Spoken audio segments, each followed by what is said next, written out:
You're listening to the Blacktop Banter podcast, the premier podcast in the asphalt industry, made for contractors with contractors. Hey everybody, welcome back to another episode of Blacktop Banter. This episode's been a long time coming, and I'm excited because a topic came across my plate for me to write an article for one of our favorite magazines in the industry. And you know me, I'm on the internet, on social media, catching a glimpse of it here and there. And most of the time I've come to realize if a topic comes across my head, I think back to the last time I seen it. And the last time I seen anything about Mastic, Ryan Anderson was making some posts and came across my feed, and I stopped and watched and learned, and I brought him in here because I would hope that you would learn from him too. So Ryan Anderson is president of Premier Seal Coating and Line Striping Incorporated. Over a decade ago, Ryan started his company to help his wife and himself bring in a little extra money into the house while they were having children. He was working a full-time job with a great company driving a trailer truck, but he had the ability to seal coat driveways on the side from a previous life experience he had had. Over time, with strategy, good marketing, and repeat business, he was able to grow it into the corporation that it is today, leaving his company of 17 years to pursue it as a full-time venture. Since 2004, Premier has been providing top-quality pavement maintenance, seal coating, line striping throughout New England. Dude, it is so great to have you here today. Good to see you, Marv. Yeah, we were just talking a little bit before we got on air, and you and I have known it, dude. U.S. Seal Coaters Group and the early groups on Facebook. It's going on like 10 years, yeah. dude. Yeah, dude, a long time, and we don't look a day older. No, I got a little gray. I got a little. You don't grow a beard, so we can't see it. You know, I can't grow one, so it ain't happening, man. I can lose all my hair and go bald, yeah, me too. but I can't grow it. I can't grow it on my face, which is ironic. But dude, you have a long history of creating content within the industry, and as I have become more polished over time through practice, you have as well. And your videos are great. A lot of people pay attention to them and watch them. And you know, whether it's the one that's the never-ending crack that was like crazy viral on the internet, at least on my feeds anyways, that you guys did on a sport court, or whether it's the Mastic videos or whatever, you seem to provide knowledge, and you're educating your customers potentially, but you're also educating the industry at large about some of these things. So I thought it would be great to have you on here because this is a topic that we haven't covered before.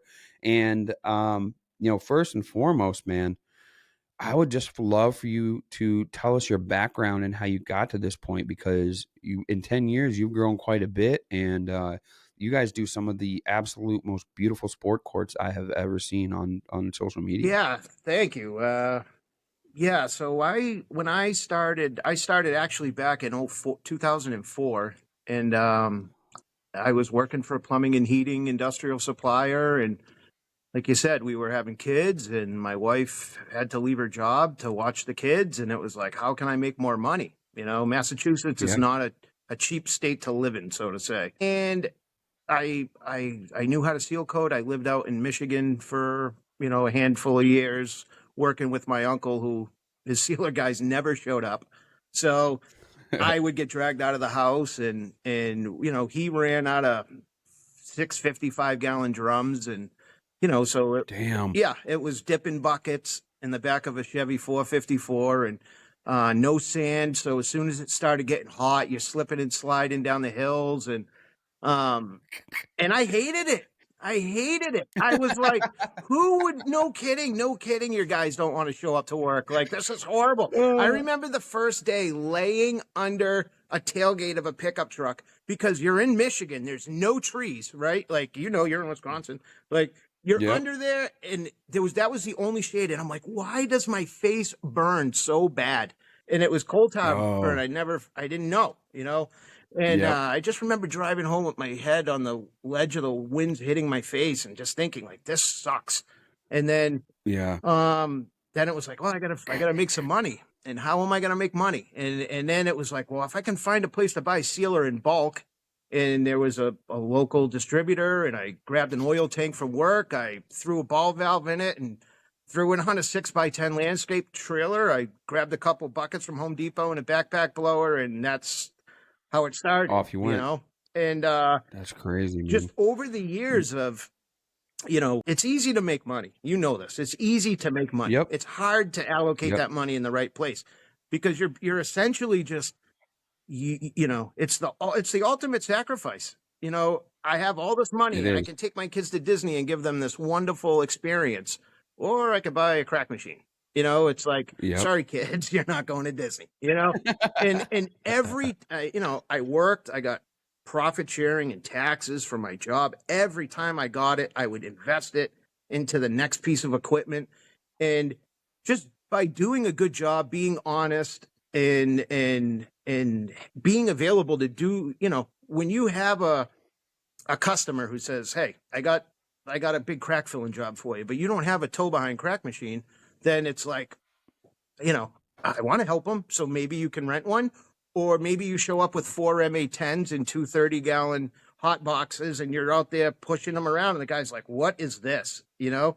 But using that money to up your game is really how I got to where I was. And now we're looking at you know, you look at different different things that you can do to make yourself more appealing to a customer. And it's just a natural direction of things, you know?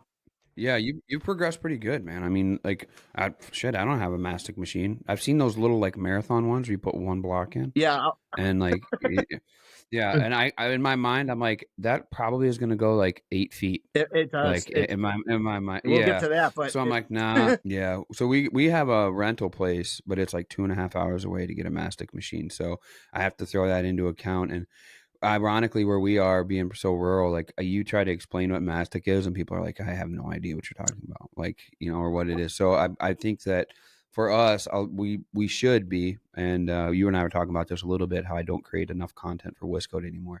There should be content created with Wiscoat, educating customers on what mastic is and what they can do with it and what the benefits of it are. But yeah, I think, and then I could rent it and bring it if the job pays for it. But yeah, man, it's been a fun thing to kind of watch you keep doing your thing. Whereabouts? Tell us like the scale, what it looks like now, as far as when it was first started. Because you're sitting in front of one of your beautiful rigs behind there, and your logo essentially has become iconic. Like you see it, you know that's Ryan Anderson's logo, no matter where we see it at. But I mean, you guys are doing a lot, man. Your sport courts is fantastic. So I know you're into that realm. I can see the blue and the green looks like behind you. Yeah. Tell us a little bit about what you do now, what you guys all entail, and services you offer. I like to be involved still with every job.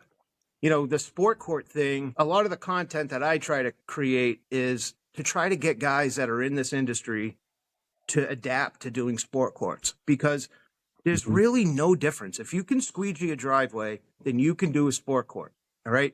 There are no vendors out there that do this. You know, maybe in your hot pockets around cities, and you know, you'll get your groups, but there's no one out there most likely where you live right now. If you look, you won't find anyone. So when I got into it, I went to my vendor and they were like, hey, we just got a phone call from somebody. Can you do a basketball court in blue? And have you ever done basketball courts? And I'm like, you know how it is, Marv. You're like, fake it till you make it. Oh yeah, I've done basketball courts. Yeah, sure. My whole life. Yeah, my whole life. Yeah, that's what. And he's like, well, we got it's a half court in someone's backyard. It's blue. And I said, okay. And that's where it started. You know, I did it, took some pictures, started using those pictures to build a portfolio. And then that particular vendor has a very large, like, lead generating program. So they would just get calls from people saying, hey, we got these tennis courts.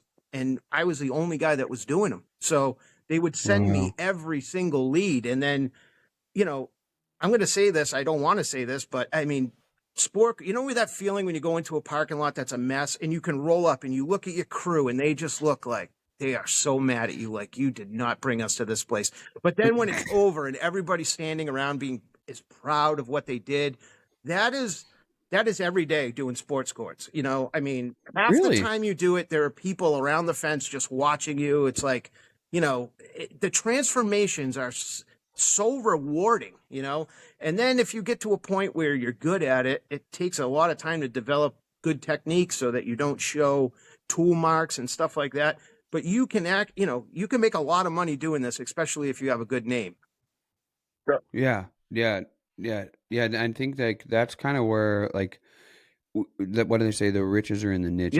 Yep. And like seal coating is not so much of a niche. Paving is not so much of a niche, but stamped paving Yep. is, colored Yep. paving is, colored seal Yep. coating is. And Right? most guys So are afraid of that. Why though? Like there's other than the color, there's no reason to be afraid of the that. fear of the unknown, Yep. just the fear of the unknown, or like I've never done it before Yep. and this is all I've known and all I've done. Yep. So they would rather do more of what they know than take a shot at doing what they don't know. Yep. And whatever, that's what be if it is the way they want to do it, it is the way they want to do it, I guess. But one of the avenues that you, as I alluded to, was the mastic side. Mm-hmm. And I think that one of the main reasons I asked you to come on was because I would love for people to understand the difference between mastic and crack seal, Yep. right? Because they see it's both black, it's both in a block, but they see mastic coming out in a trough, and then they see, if that was happening with crack seal, people would be like, oh my God, you're wasting so much material, Yeah. right? And they'd be like, oh, how you job cost that? But yet, with mastic, we're like, no, that's the normal thing. So I've been fortunate enough to see it in person. As I said, we've never done it in-house at Wisco, but I've been fortunate enough to see it in person and see it get done and see the after effect of it as well. So first of all, man, I want to ask you, like, what is mastic? What is it? So it's very simple, and it's a lot of people, compare it to crack filling, but it's nothing like crack filling. It's if you buy a box of mastic, what you get in that box is essentially a brick of asphalt binder, what the pavement's made of. You get a brick of asphalt binder, that's about this thick and maybe a foot by a foot, and then on top of that, it in a bag is something that looks like kitty litter. And that's the mineral or the aggregate that you use that will eventually mix with it and give it its structure, its stability, its stiffness. It does not have the elasticity that rubber has. Right. That's crack filling rubber is great because it moves with the parking lot and the asphalt. So this is not that. This is more something that you would use on cracks that are over an inch. When you fill big cracks with rubber, especially ones over an inch and a half, Yep. you wind up getting this, a year down the road, you get this retread thing that's in the middle of the crack. It separates from the edge, and then you just got this hunk of rubber, two cracks, and that's to me is a prep issue, and when you're dealing with mastic, prep is everything. If you're going in, well, I've seen you use it on like shattered seams. Yep. Where there's like, right, so that's kind of a high percentage of the application is where there's seams in asphalt that I see it a lot, like where they're seamed together, and it might have just been a low spot where two crowns came together, and it's like there's like 10 potholes the size of a pot can along this crack and shattered area. I've seen you use it there and you guys just fill her up, trough her along, and level it out, and it looks freaking, to me, it's like, well, it's incredibly malleable. So like you mentioned seams. There's a company, I don't know who they are, but up in Maine, they're doing like 180 miles of mastic on the center seam of the highway, 2-lane highway. Damn. Yeah, so I have two machines, 110 gallon and a 300 gallon. The 300 gallon will hold about a pallet and a half. Okay. They have two of those, and they go through the mastic so fast that they have to switch the trucks out. And they just put a drag box on it, and they just drive 2-3 miles an hour, and they're laying the seam. And according to them, that was just a poor asphalt install that they didn't marriage the seam good enough or whatever. They just butted it or something. Yep. It wasn't a lot of times with that seam, like no one can see it here, but well, you can hear it, I guess. I'll try to you try to stair step it, and then this one stair steps on top, right? So it's married a little bit, but sometimes guys don't know that, and it isn't in the contract. It's just supposed to be what you know when you're paving, but they'll just butt it. Well, most of the time that road is crown, and you and I both know asphalt flows downhill, whether it's fucking been there a while or not, it's still moving downhill. So if it's crowned, it starts to separate in the middle. Well, then you have this gap in the middle. And then if you're in Maine, I'm guessing you plow snow in Maine. guessing salt and ice and debris gets down in there right in the middle, no matter what. So, and at my shop, I have an area where the pavement came together like this, and it was substantial, a foot and a half difference. You come in, boom, boom. We actually you could just lay layers of mastic, and right now you drive over it, it's a complete smooth transition. Now the big thing with mastic is, and when I post these videos, and how the talk is, everybody knows everything on the talk, so it's like, you're doing it wrong and you should be cutting and patching. And it's like, this is not like, in a perfect world, you would want to cut and patch out your spider crack areas and stuff like that. But this is maintenance. Like, we're talking maintenance, and we're talking, I know that they don't realize they don't realize they have a budget.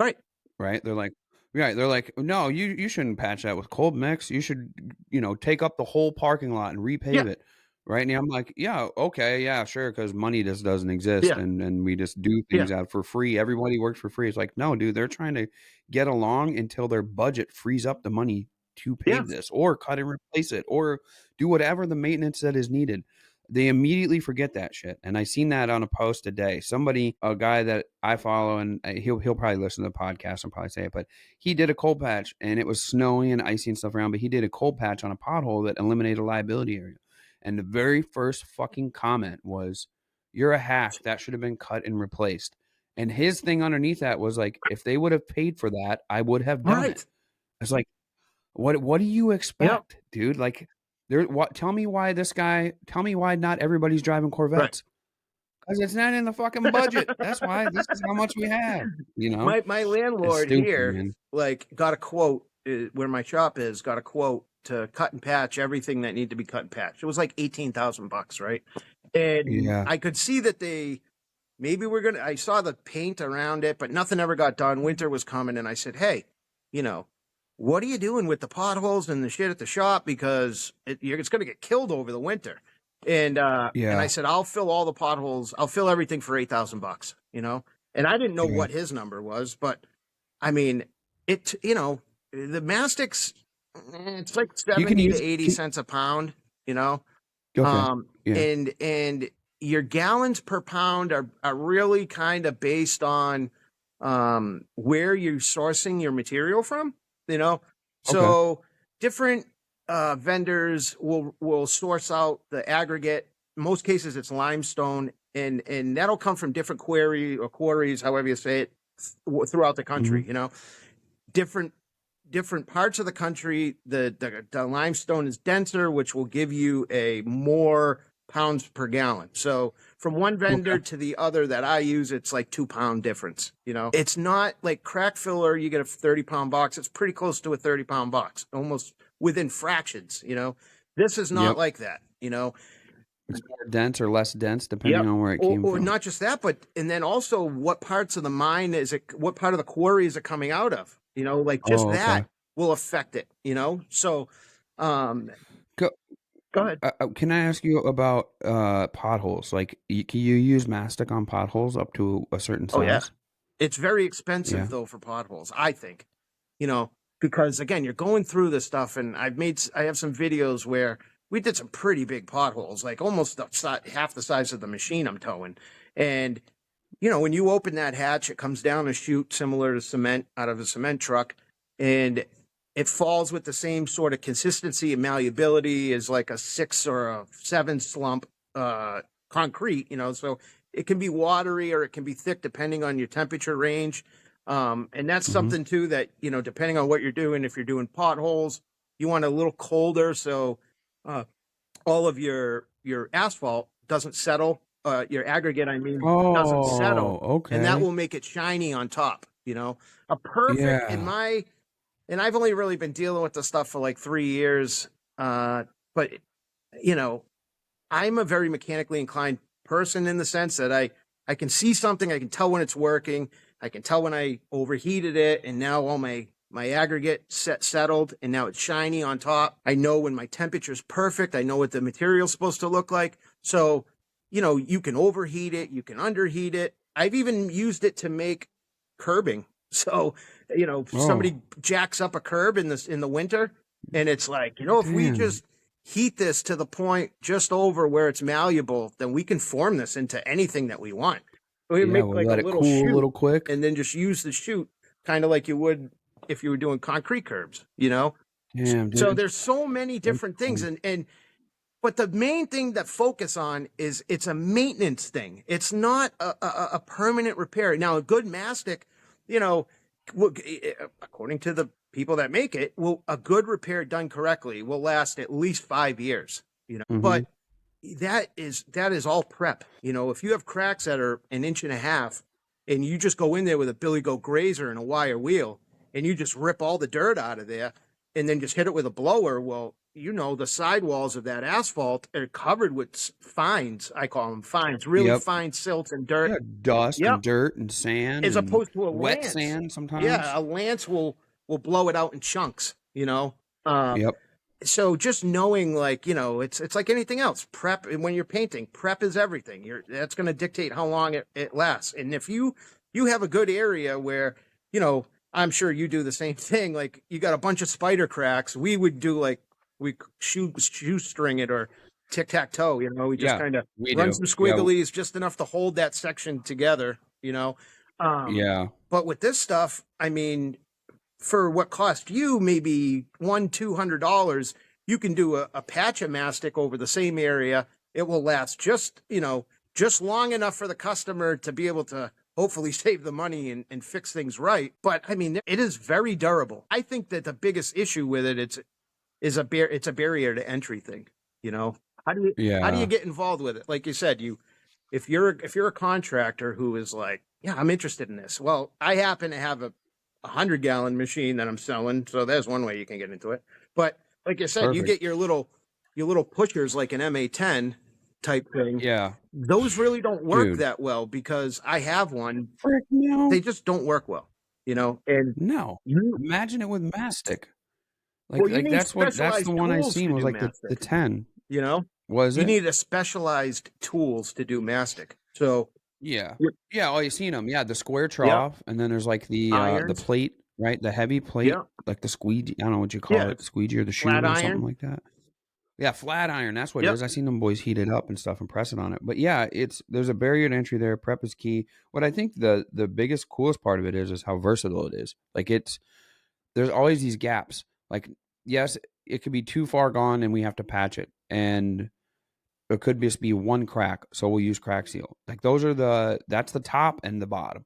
In between there, mastic has a home, right? And it's like, okay, this is where it's used best and best bang for your buck. And, like we were talking about with the seams, the rest of asphalt could look great, but the seams going to hell. Well, as well as I do, if we fill those little pop can size holes with crack filler, or we try to do this jagged thing with crack filler, it's still going to come into the issue. You'll go back next year, there'll be spider cracks above the cracks that you filled. Yes. Right. But with mastic, and we can run a band and it's a foot wide, and we're all the way across there, you have a good chance of sealing that sucker up, especially for an extended period of time. So let's jump over into crack seal, because this is what people see. I didn't know that the aggregate was separate in the box. Yep. That's new to me with mastic. I thought it was together and mixed together. So that's cool. So one thing, not to cut you off, but one thing that's important about this, and again, your vendors are going to. So I'm practical, right? And I'm gonna say something to you, and then you tell me if you think that this sounds right or if it sounds wrong. Okay. So I like this game. When you get this box, like I said, certain vendors, it'll either just come in a box and you got to open the box and throw the bag in, and then other vendors have it's in a styrofoam container. You just throw the whole styrofoam container in. Oh, okay? I have seen that. Now, in that case, it's not in a bag. But if you break off the edge of that styrofoam, the kitty litter comes flying out. Now, they will tell you, because when I started getting into this, I would notice, like, man, if I'm down to, let's say, 30 gallons and I got to throw a bunch of more boxes in, do I have to wait until all of that rubber is melted, all of that aggregate is blended? Because you don't want to throw the product out of spec, right? So they say, no, you just throw it in there. And this was every vendor I've talked to said, no, you can just throw it in there. And, but I think of it as like a batch. It's almost, you got to like make it in batches, So I can see now, to me, when I put it in there and it's mixing and it does melt pretty quick, but you have to wait until the rubber blocks are broken down and the aggregate is mixed properly, because in my mind, if you don't, you get down to the end of that 300 gallons, it gets really watery and really soupy. And the only way that I can explain that happening is that there's just not enough aggregate left to mix in with the soup, right? That makes sense, Yeah, it's right? separated. Yeah. Yeah, it's separated. So there's probably pretty heavy aggregate at the first shoot, and then the last one, it's looking a little less. if Marv, it's not like the clumpy kitty litter, like, that clumps when they go, like the old school kitty litter, like you had when you were like 6, Yeah. it tasted awful. It looks like that. It looks not like exactly today's kitty like litter. That. So, it's like in that. So my, if you're going to get into it, in the beginning, just do yourself a due diligence and make sure your batches are mixed properly, because at the end, you'll be stuck with, 10, 20 gallons of watery slush that you're like, what the hell am I going to do with this? Yeah. And then to bring it back to something we said earlier and to tie it into the crack filling, this stuff does not have the elasticity that rubber has. It's polymer modified. The asphalt that, the brick of asphalt, the binder, is polymer modified, to give it more strength. But I mean, this stuff is pretty rugged. It's hard. Yeah. Once you have the aggregate in it, it's pretty tough. Yep. I mean, it's same thing with crack filler. Like if you were to pour silica sand into the crack filler and then lay that down, I don't give a shit what you do. It's going to be tougher than if it was just a liquid. Yep. And whether that's a hard rubber or not, and that, dude, you and I, I'm sure we've experimented with every type of new whatever we can find. You'll find rubber that is like, once it cools, if you hit it with a hammer, it would shatter. And then there's rubber where if you hit it with a hammer, your hammer would get stuck in it, right? And it's like, yeah, okay, there's different stuff going on here, different chemicals and different breakdowns, which leads us into crack sealing, because that's what we were talking about. I'm going to ask you the same question I asked you on Mastic, and I'm going with your definitions for the article's sake as well. But what is it? What is crack filler? Well, that's a good question. I mean, I know it's rubber, right? Like it's rubber. It's got to be somewhat of binder. Yep. I mean, there's got to be some amount of binder. I know that, right? Just from my dealings over the years, different types of rubber, like your 3405s and your 34 compared to like your direct fires. So I run direct fire in everything. I like it. I like it better. I don't care that it costs more, but it's set. You like it in your Crafcos? You like it in like your big? Oh, yeah. Sorry. That's all I use. All I use in your big rigs too, huh? Dude, they have always told. They told us I can use direct fire in my oil jacketed, but I can't use oil jacketed in my fire. I'm gonna light something up on fire. It'll crystallize, burn. Yeah. And I think, I like it. It sets harder. Your PLJs, your parking lot grades, they're like, they stay soft. Soft means, crumpled under tires, especially, I'd see like parking lots. It's like, we'll use this in the parking lot. And then it's like, well, the first idiot that parks on it and turns their wheel is going to scrunch it all up. And then, I just don't have that problem with direct fire. Yeah. Yeah, it can pull out. Yeah. I've seen it pull out on people's tires and tread. I'm like, oh shit, that sucked. Yeah. Yeah. I get it. On the roads, it makes sense because we're moving traffic for the most part, right? But yeah, on parking lots, I've seen it like chill a little bit. And I learned that even this year. Believe it or not, everybody, I still don't know everything about it. But as we used a new product, I had somebody who was on the company's side of the product that we were using. And for the podcast purposes, because Crafco is the official sponsor of Blacktop Banter, it was Crafco.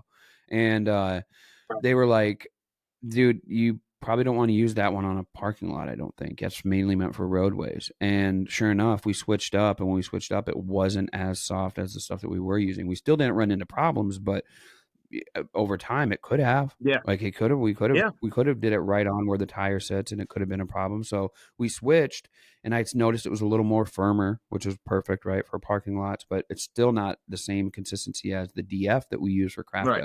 Which I'm gonna be honest, like 100% honest, and it's not just because they are the sponsor. It is hands down the best rubber that I've ever used personally. So Crafco makes their own rubber. The other 100%. companies, they private label. Yeah, they pretty much buy it from the same company. They just package it in their own thing, But I think, and I might mispronounce the name wrong, but ever since that Encore company bought Crafco, I believe the parent company of Crafco is a very big. Airgon. That's the name of it. They're big in like asphalt, raw asphalt fuels, but Fuels.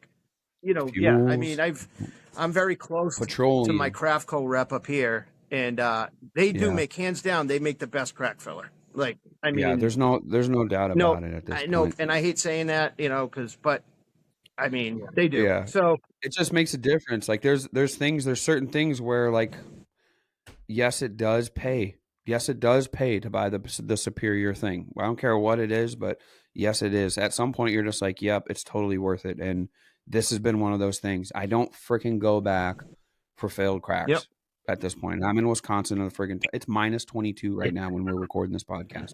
I'm sitting here knowing I'm not going to have to go back for open cracks in the spring. And I'm like, thank God that era of my life is over, because I was trying to be the cheap guy. I was just trying to be, get the cheapest stuff so that I make more margin. And I ended up finally just like proving that we provide better product, a better service. So therefore I'm going to charge more for it. And it seems to be paying off, and I sleep better at night. In my opinion, Dynapac CC900G roller is the best roller on the market for driveway and small parking lot paving contractors. The seismic technology in these rollers is unbeatable for the smoothness and compaction they provide. Take my word for it, or visit Dynapac.com to find a dealer near you. Hey, Blacktop Banter fans, this is Michael with Aquafault. Aquafault is the only permanent repair material for asphalt and concrete that uses water. And installation is simple. Just pour, add water, and tamp. It's that easy. An Aquafault repair can be open to traffic immediately and fully sealed within 24 hours. Visit aquafault.com to learn more. I work closely with KM International to design what I believe is the best seal coating unit on the market. The Blacktop Banter Edition seal coating unit, available in both 550 and 700 gallon versions. Learn more about the unit by visiting kminternational.com. Quick startups, fume-free, automatic agitator shutoff, a splash-proof lid, and pumping on demand. These features are essential for any serious asphalt maintenance contractor. Elevate your game with the Crafco SuperShot line of melters by visiting crafco.com today. Hi contractors, it's Kyla from Wiscoat. We use Stencil Plus for all of our pavement marking stencils. You can save 10% on your stencil order by using code BB10 during checkout at stencilplus.com or by calling 877-372-6055. In the past year, Jobber has been our CRM of choice at Wiscoat, and it's made our world exponentially better efficiency-wise. For our small seal coating company, it has helped build the solid foundation we can scale from. Jobber is now a sponsor of Blacktop Banter and helps bring this show to you. With this partnership, Jobber is offering an exclusive savings to BB listeners of 20% off for 6 months. To take advantage of this, find the Jobber link in the show description and get to improving your process today. When it comes to rubber, how do we apply it, like compared to mastic? Well, I mean, and I just want to go back to before, because I had a scenario 2 years ago, last year. We were doing a big job down on the Cape Cod Canal, and the government, the Army Corps engineer guy, spec, which is like a type 3 or type 4, crack filler. And I'm reading the specs, and I'm like, you would not use this. I'm sure Marv, but the difference between your DFs with 3405L is like in the middle of winter, 22 degrees below zero, you could go outside and squeeze. It's like Play-Doh, even when it's that cold, right? So could you imagine what it would be like when it's 90 degrees, right? I know. I tell them, this is bad. Like, we're supposed to put 7 pallets of this stuff down, right? And I'm like, this is bad. This is not good. But their people said, nope, that's what you got to use. Well, we did it. It was October, late October, early November. And I thank that material for us being able to get the job completed when it was that cold, because you know how it is with the tips always, you stop for 30 seconds, the tip comes up again, and it's like, but Come springtime, when all the snow melted, there was no rubber left. The plows just sheared it off, and it was all over the canal. You know, I mean, this is 7 miles on each side that we had to do. And, you know, the Army Corps is like, what are you going to do? And it's like, I'm not doing anything. You know, this was like between the mastic and the crack filling, this was like a job, you know, like at prevailing wage, $70 something an hour for 5 or 6 employees. Like, no, we're not coming back to do anything. Like, here's the emails. I told you this was going to happen.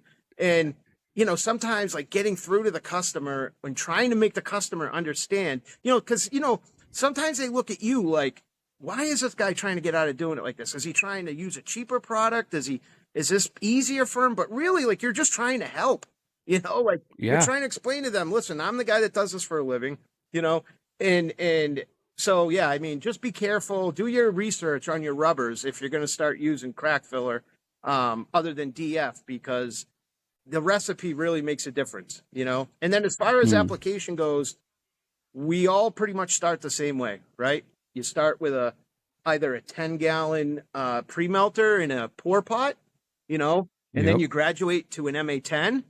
And then you graduate to 2 MA10s and a 30-gallon, you know, and I will say, like, that's a pretty effective way. Like, you know, it is. Dan Van, I always mess up his last name, but Elite Asphalt, you know, he is a madman with those Vanderwall. Yeah, I'm sorry, I messed dude, he's up a your name, stud with the banders and the MA10s. He is so good with that. Dude, I literally like gave up. As I got a couple banders and he was trying to coach me with it, and like watching him roll, I'm just like, dude, whatever, dude. Yeah. I'm just gonna go back to the I'm never gonna be as good as you. Dude, but there are guys like I'm just gonna go back. You know, there are guys that can keep up with Crafco or Wanted machines, whether it's Crafco or whatever.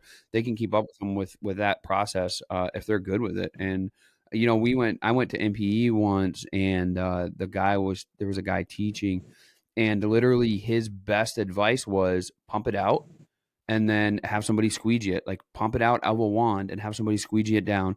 You're going to get more cost effective. It's going to end up in the same. You're going to have a better rubber, more elastic rubber that isn't thick and sitting up, so the plow don't get it and hit it. And you know, it's more cost effective to you and the customers. And like everybody was like, but I'm gonna challenge you on that. Okay, though, just again, think of this as when you put it down thin, like, so different vendors make different applicating tips. Okay, so you know, other companies make a square style tip, which is more like an MA10 cup. So on the end of your like a shoe. So on the end of your wand, you got an inverted MA10 box, and you're just filling up your reservoir and you're sliding the box. That is great for getting your material to go far. Okay, but where it sucks, in my opinion, and the method that you said with the squeegee, where I think it runs into the same problem, is now the rubber is so thin that you lose that band, and it's called crack banding for a reason, right? Because you know, let's face it, another thing people get misconstrued is, what is a crack, right? A crack is a V. It has 2 sides and a bottom, and the material goes into it. This is a break, you know. So you have asphalt that's broken in half. This is Pangea. These are 2 continents moving in their own atmosphere. So, you know, it's hard when you're filling cracks to have such a thin band over the top, because as the ground starts to move, you're going to get having that band that is raised up a little bit can be a problem for the plow, unless you're using DF and it's as hard as a rock in the winter, right? But that's the thing. Like, you need that band on top of the asphalt, because that's your overlap. That's your elasticity. That's giving you the protection during the movement, you know?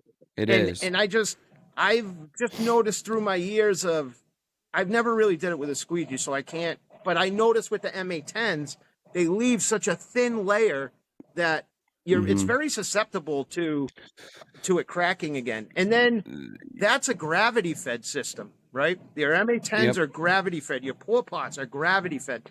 Your pumping machines, that's hydraulically pumped into the crack. So it actually, instead of it laying on the top of the crack and falling into the crack and then winding up with it looking sunken down and stuff, it's hydraulically being pushed to the bottom of the crack. Then the material's filling up, and that's allowing your skip disc to slide on the ground. And when you have that feeling of hydroplaning on your disc, that's when you know, like, I'm full, you know? And that's what we use. We use skip disc. Yep. I had a shoe once, and I was like, "Nah, this ain't it for me. I'm going to use the disc." Is it? Because you just see it. You just know, from witnessing enough that's the way to do it, because it's going to hold up better. It's like a rubber band. If you have a really thin rubber band and you pull it a little bit, it breaks. But if that rubber band was thick as shit and you try pulling it, it ain't going to break. The thicker your rubber is, the less chance it has to break. But where we have to be happy is the happy medium, where it's not a speed bump, but yet it's still overbanded just enough to do it just right. Do you find the cups to be harder for like new employees, like, because you have to learn how to manipulate, you know, with a skip disc or a slip disc, you can just, it's like drawing, you know, but with those cups, we only use the shoe one time. Oh, really? F that. So we did it for years. Nah. Like, I used that thing exclusively for years. And then I had a kid who came on from a different company, and he couldn't figure it out. He's tipping it. It's leaving puddles everywhere. Yep. That was the issue. And then I switched it over, and, you know, I was doing it selfishly because you use a lot more material, you know, especially like our machines, we have the pump on the hose turned way up, you know, so we are as fast as you can slide that thing, it's leaving a band. You put that into an inexperienced person's hand, and it's like, holy cow, you know, they make a mess. Nothing looks uniformed, you know.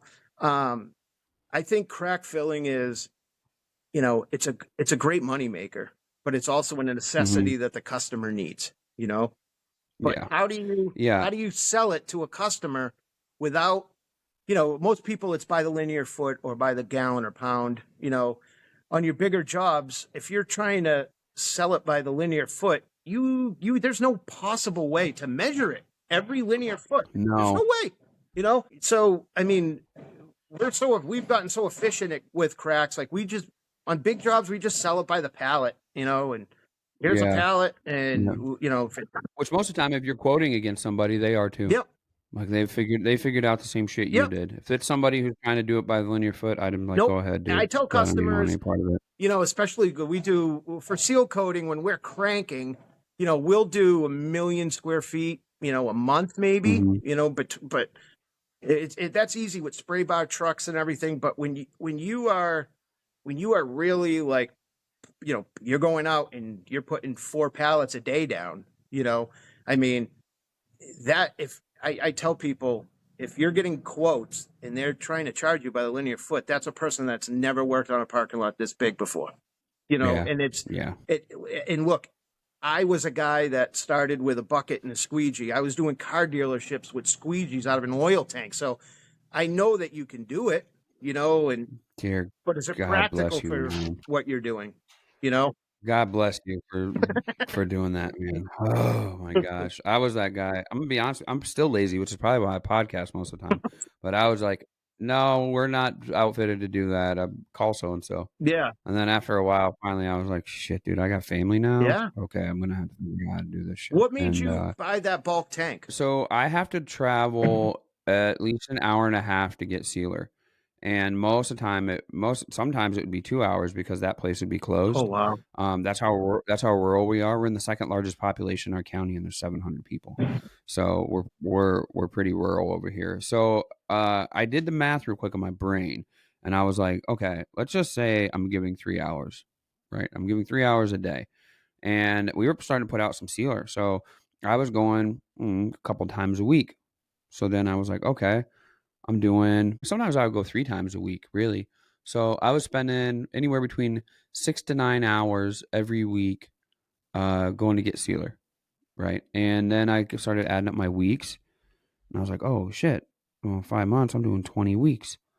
Well, then pretty soon I was like, shit, I'm going to like almost 10 days or 12 days that I'm wasting, like driving around to get sealer. So then I started to do the math and think about how much I make per day. And then I was like, this is stupid. Why the don't I just buy a freaking bulk tank? Like, if I could buy it and it lasts me 10 years, I'm saving myself 6 figures and then some. Yep. And not only that, I can make the money in that time. Not only am I saving the money, but I'm making the money. I'm saving fuel. I'm getting a better price break on it. I was just going to say, and I'm able to control what goes in there. I didn't lease it.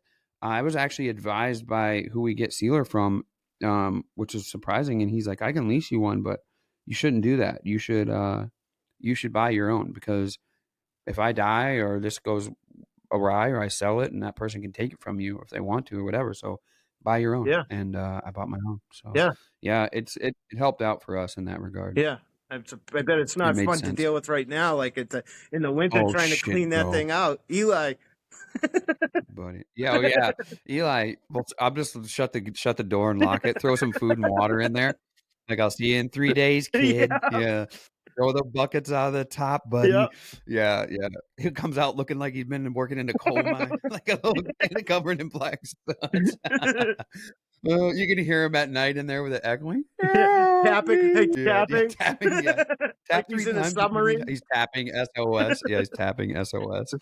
Yeah, dude. He's it's tough. What we end up doing is when the weather breaks in April, and when it's still cold, or late March when it's still cold, we'll go in with air chisels and just everything out.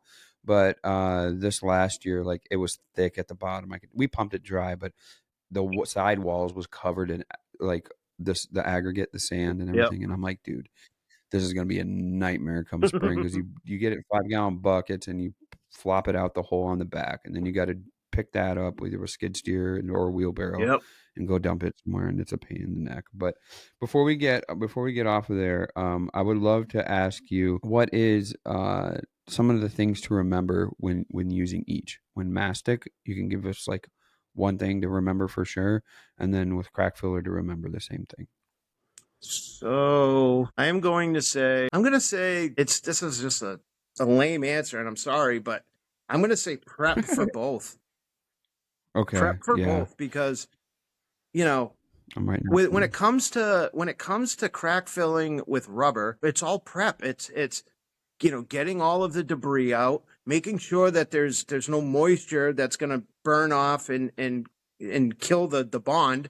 Yeah, it does. And the same thing with mastic. I mean, the benefit you really have with mastic is, like, it's hot when it goes down, like 400.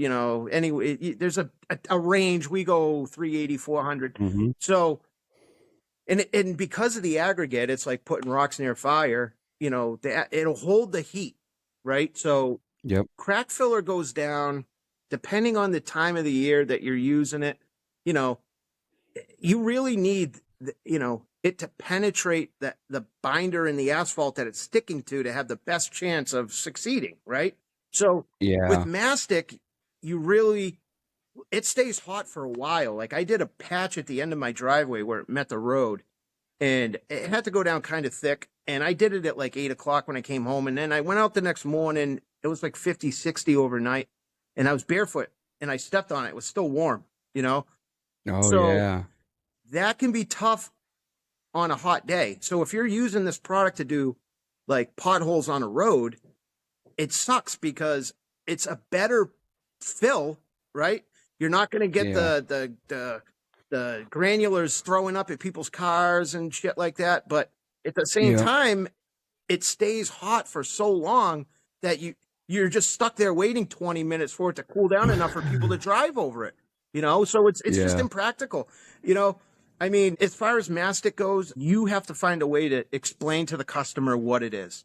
And for me, whether you're comfortable making videos and putting yourself out there, you really should try, because you can make these little 1-2 minute videos of you doing this work and kind of explaining what you do. And then when you go to sell a job to a customer and you say, look, this area is going to be great for mastic. The problem is nobody's going to offer you that option, because, like in my area, I have 2 machines. There's another company that has 1 machine, but then like you got to go out by Boston, I think, before you're ever going to find another one. So it's like, and then if that guy's not bidding on the job, now you're the only guy with mastic, and you have to like give them And those guys are telling that customer, Oh, you don't need mastic. that. No. We'll cut and patch that. You got to do it right. And it's like, listen, here's a video, and you can see for yourself like how it works and how it goes down. And I can give you some areas that we did a couple of years ago, and you can see how they stand up. That's a good point. You know, and it's like, you know, for me, I bought this mastic machine. I bought my first one from a local vendor guy, and it's 20 years old. It's an old Marathon, you know, but like I got it, I sandblasted it, I painted it, I made it all brand new again before I took it out and used it.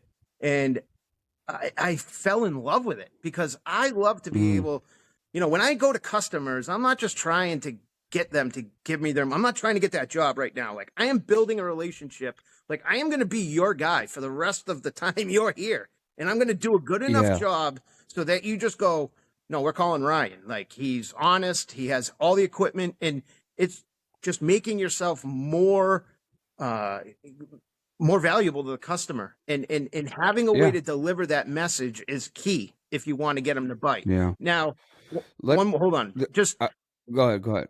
I'll just say this, like, if you build it, they will come. You know, like, if you have this machine, people are going to figure out, like, you got this machine and there's practical uses for it. And I've done everything like that, Marv. I've just bought it and then waited for the people to come. And I bought all this thermo equipment, and then, you know, I had no thermo customers, you know, but now we're the thermo guys in the city. So, that's you know, cool, man. Just, you got to do it and just commit to it. Okay. All right. Let's talk about life advice then, because that's almost into a chunk of life advice. We always ask somebody here on Blacktop Banter at the end of the show for a piece of life advice. And you're like, just do it, just commit, just go. But I'm going to let you give another shot, because life is pretty big and encompassing, and you got a family, and you had a career, and then switched it. Now this is your career. What is some general life advice, whether it's hiring people, whether it's relieving stress, whatever it could be? What is one thing you think that if you could talk to Ryan 20 years ago, you'd be like, hey man, remember this? And that's what it would be. Spend more time with your kids. That's, you know, like that could almost like bring me to the point of tears right now, like thinking about that. Yeah. Because, you know, when you're starting a business, right, that is all you're thinking about, right? Like, especially when you work a full-time job, you know, it's like your mind is on growing this, making this successful. This is how I'm feeding my family. Now, my dad looked at me, you know, when I was maybe a year or two into this, and he could tell like I was burning the candle at both ends. You know, I had the luxury of being able to go into my job and then at midnight and getting out by 5 a.m, and then I could go work all day sealing and stuff. So he grabbed me one time, and I'll never forget it. Like, we were sitting in my backyard on the steps, and it was right before the second or third season started. And he came and he was like, hey, I want to buy you your first tank of sealer for the season. Like, I want to give you that opportunity. Like, this is when sealer was $2 a gallon, if that, you know. But he tried to give me some advice. He said, you know, I missed a lot of you and your brother growing up because I had to work 2 jobs to keep take time to smell the roses. And because it's going to be so fast and they're going to be grown up. And I mean, I was always close, you know, with my kids, but now my oldest is 25, my youngest is 15 or 16. And it's like, I look at them and I see little pictures of them come up on Facebook from when they were younger, dude. And I can't even look at them, like, cause I don't feel guilty because I gave them a great life and they have a good life. But I just feel bad because, like, while they were at softball, I was out striping the parking lot I sealed the day before. And like, and they would look at it and say, oh, Dad, you don't got to worry about it. But honestly, like, you're growing a business and it's going to be hard, but you got to really like take time just to involve the people around you and make sure you don't lose touch with them, because before you know it, you're going to look back and you might have a big successful business, but your family's all grown up and you just miss so much time with them, you know? And then for guys that don't have kids, it's be honest, you know, don't ever compromise the integrity of your work to fit a budget. If that's not the right job for you, then that's not the right job for you. But the fact of the matter is you are going to be judged not only by everybody in this industry, but every potential customer by the work that you do and how you leave things, either on the job or with that customer in general. So to be able to go out there and, have an honest attitude and have integrity, and your company be synonymous with doing the right thing and not, just in it for the buck. I haven't advertised in 5 years, man, and I have so much work. We just don't lose any customers, and that starts with just treating people right. And if you treat people right, then you'll never have to worry about nothing. Man, killer. That's killer advice. Both sides of that was killer advice. I think that speaks a lot. That speaks a lot, because I would have loved to have heard that early on, right? Especially from me. If I would have known that it was me from the future talking to me now, I'd be like, damn, that guy knows what he's talking about, right? Because when you're young, you don't think anybody knows anything except you. So if it could have been you going back and telling yourself, you probably would have took it to heart a little bit more. Man, where can people find you online and follow along with Ryan Anderson or Premiere? I mean, yeah, we're pretty much on every platform, YouTube. You can just search the company name on every social media. We're at the Sealer Guys. So, I mean, Ryan's on LinkedIn. Ryan Anderson on LinkedIn. I've seen that over there. I know you don't dance around on there too much, but I like it. Yeah. Cool, man. And I'm all about trying to just, I don't really talk too much to the guys that have already got there. Like I want to help the guys who are just starting, guys that are making the mistakes, trying to decide, like, I got this chunk of money, what can I spend it on to make me a better company? Yeah. I mean, I'm sure you have it too, Marv. Like, you get random calls from people during the day who follow you and want to talk. Yeah. Some people get annoyed by that. I don't. I love helping guys. I love shop talking with people, Yeah. So I had to let somebody know that today, because I was like, I didn't call you before because you just seemed way too busy. I'm like, no, dude, like, if you call me and you're a contractor in the industry, if I don't answer right now, I am going to text you and call you back soon, because I know that was me.